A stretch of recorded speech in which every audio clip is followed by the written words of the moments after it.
This is the Splash segment. You're welcome to Splash on Dr. Love. On Dr. Love, we have different segments. This is the first segment that will launch you into Dr. Love proper. In this segment, we talk about letter that you have sent in through our emails and through SMS. Ifeanyi C, he just wrote Ifeanyi C. The letter came into my box, Dr. Love emails, it came into my box, and the emails that sent this letter is ifeanyichukuma@gmail.com, and it reads, Doctor, I have a woman that is my girlfriend. We have been living together for many years now. Now we have 2 children out of wedlock. The problem now is I became a born again early this year, and I am not finding this act of living with this woman again perfect between God and man. I told my pastor about it and I want to marry her, but my issue is that I have no money. I am worried. I feel very guilty anytime I want to touch her, and now she's suspecting me of having an affair outside since I no more touch her. I need your advice, doctor. Ifeanyi C. Ifeanyi C, it's a good thing to be a born again. If I have to answer you accordingly to what you have written down, it's a good thing to be born again. And the next thing is for you to hold steadfast to your decision. The decision you have to take part is, are you truly a born again Christian? And if you are truly a born again Christian, you said that you are feeling guilty of touching the woman of your youth. I call her the woman of your youth because you said you've been living together for a long time, and 2 issues are on ground to show you that you've lived for a long time. Definitely you shouldn't be guilty.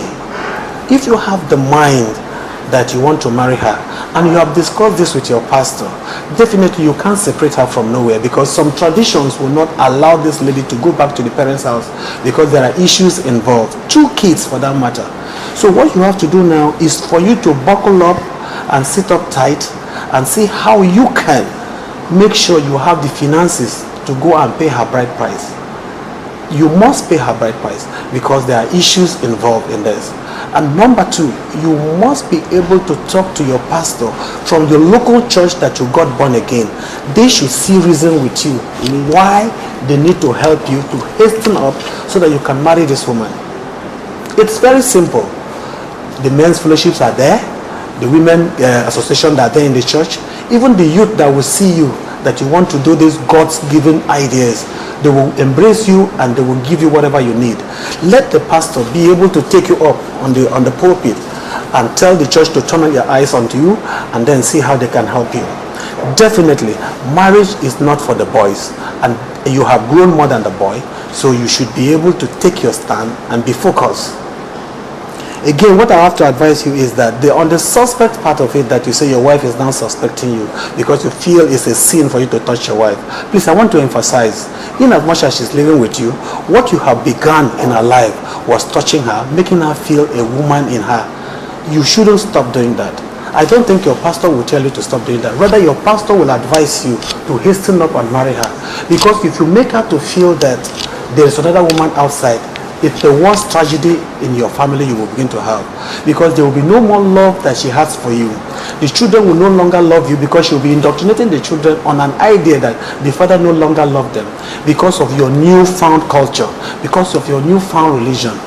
Religion and Christianity should not conflict themselves.